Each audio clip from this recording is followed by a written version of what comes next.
السلام عليكم ورحمة الله وبركاته. ازيكم عاملين ايه؟ يا رب تكونوا بخير. النهاردة ان شاء الله حبيت اشارككم الغسيل كده. وانا بغسل عايزة اوريكم ازاي بطلع الغسيل بالجمال ده، ناصع ومنور، الابيض ابيض والالوان مزهزهة جدا. خلاص، بمكون واحد بس بنضيفه يخلي غسيلك ما شاء الله فل. ولا بقى تلاقي الاصفر الابيض مصفر، ولا تلاقي الالوان باهته او مثلا مش باين عليها نظافه او مبقعه. ما شاء الله المكون ده هيحل معاكي المشاكل كلها اللي بتقابلك في الغسيل. خلاص، قناتنا هنا قناه بتجيب كل الوصفات ان شاء الله، هتعجبكم وممتازه جدا والله وهتتبسطوا منها. يلا بقى ندخل على الوصفه ونسمي ونصلي على الرسول ونشوف ايه المكون ده. هنا جبت طبق بلاستيك عادي وحطيت فيه ميه، وكمان ميه مغليه. لو كل انواع القماش بتاعتك تحطي ميه مغليه مفيش اي مشكله، لانها مش هتاثر عليه ولا هتبوظه ولا اي حاجه. لكن لو اقمشه تانية طبعا هيتكرمش وهيبوظ، فلازم نحط ميه سخنه مع ميه ساقعه تبقى فتره كده وسط. خلاص، وحطينا المكون اللي انتوا شفتوه ده. بطاس، هنقول معلقه كبيره من البطاس، بيتجاب من عند بتوع مستلزمات النظافه اللي هما بيبيعوا بقى المساحيق الاوتوماتيك ومساحيق الغسالات العاديه. خلاص، وهنحطه كده زي ما انتوا شايفين، وهنزل بحبه من المسحوق الغساله العاديه الاوكسي. اي مسحوق بقى بتستعمليه تحطيه في الميه دي. زي ما قلت لكم انا حاطه بقى الاقمشه مختلفه، قطن على انواع تانية، فما ينفعش ان انا تبقى ميه سخنه مولعه، لازم تبقى متوسطه. وهنقعه كده شويه، قيمه ساعه او حاجه او ساعتين، وهتتفرجوا معايا بقى على الغسيل. يعني الحبه دول ما شاء الله نقلوا الغسيل في حته تانية خالص. حبه النقع الصغيرين دول لو عايزه تنقعيه من بالليل للصبح بقى براحتك، هتلاقي الغسيل ده في حته تانية ما شاء الله.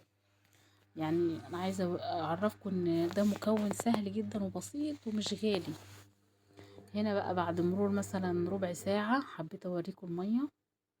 خلاص، طبعا لو عندك كمية غسيل كبير هتحطيها على مرتين. بصوا بقى هنا، كنت انا شلت، يعني شلت اللي هما الفواتح او الابيض، وجيت حطيت بقى الالوان وخليتهم شوية. بصوا المية بقى عاملة ازاي، شايفين؟ بجد يعني حتى كمان بيخلي ريحة الهدوم حلوة، وريحة الغسيل حلوة قوي. البطاطس مع المسحوق بتاع الغسالة. ممكن تزودي من عندك شوية وتحطي كربونات، ومعلقة كبيرة من الكربونات اللي بتجيب من عند العطار، مفيش اي مشكلة.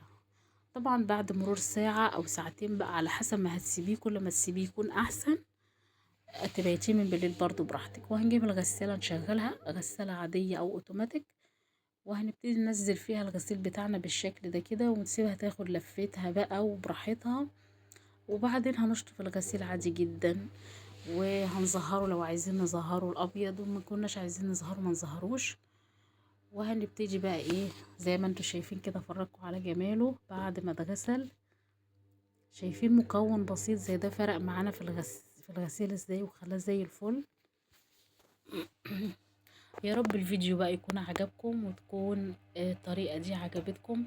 ما تنسوش بقى الاشتراك في القناة، وتعملوا لي لايك، وتسيبوا لي تعليقاتكم الحلوة اللي مفرحاني ومشرفاني. ربنا يخليكم ليا يا رب. والقناة فيها حاجات حلوة كتير هتعجبكم خاصة بالتنظيفات. لفوا كده على القناة مش هتخسروا حاجة. وادي الغسيل الابيض بقى زي الفل، ولا غلينا ولا تعبنا ولا وجع الدماغ اللي كنا بنعمله ولا اي حاجة خالص. شايفين ريحة حلوة ونظافة وجمال. الفيديو بتاعنا خلص، شايفين بقى ما شاء الله. اهو انا قلت اشارككم الفيديو الصغير ده عشان تستفيدوا.